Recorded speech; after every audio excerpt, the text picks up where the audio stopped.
আমাদের পিতা হচ্ছেন আদম আলাইহিস সালাম, যিনি বানর ছিলেন না, মানুষ ছিলেন, এক। আর দুই নাম্বার, আমরা এই দুনিয়াতে বিবর্তনবাদের মধ্য দিয়ে আসি নাই, সরাসরি জান্নাত থেকে আসছি। আল্লাহ পাক আদম আলাইহিস সালামকে জান্নাত থেকে দুনিয়াতে পাঠিয়েছে, জান্নাত থেকে সরাসরি দুনিয়াতে পাঠিয়েছে। কুরআন সূরা বাকারায় বলছে একটা জাতি ছিল, তার নাম বনু ইসরাইল। কি নাম? এই বনু ইসরাইলের মধ্যে একটা দলকে আল্লাহ পাক বলেছিলেন শনিবারের দিনে মাছ ধরবে না। কি বলেছেন?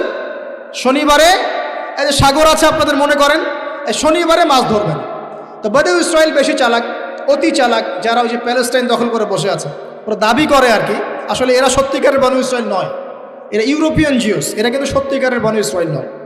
এখন এরা অতি চালাক, মাছ ধরে নাই, কিন্তু মাছ ধরার বাদ দিয়ে রাখছে, মাছ আসে বাদ দিয়ে রাখি, পরে ধরব। এই পাপের কারণে, এই সীমা লঙ্ঘন করার কারণে সূরা বাকারা এবং সূরা আরাফে আল্লাহ পাক বলেছেন ওই মানুষগুলোকে আল্লাহ পাক বানর বানিয়ে দিয়েছে। তাহলে মানুষ থেকে বানর হয়েছে এই দলিল কোরআনে আছে, পড়ে দেখেন। মানুষ থেকে যে বানর হয়েছে এই দলিল কোরআনে আছে, সূরা বাকারায় আছে, সূরা আরাফের মধ্যেও আছে। শনিবারের সীমা লঙ্ঘন করার কারণে এই অপরাধ, এই পরিণতি আল্লাহ পাক কিছু মানুষকে দিয়েছে।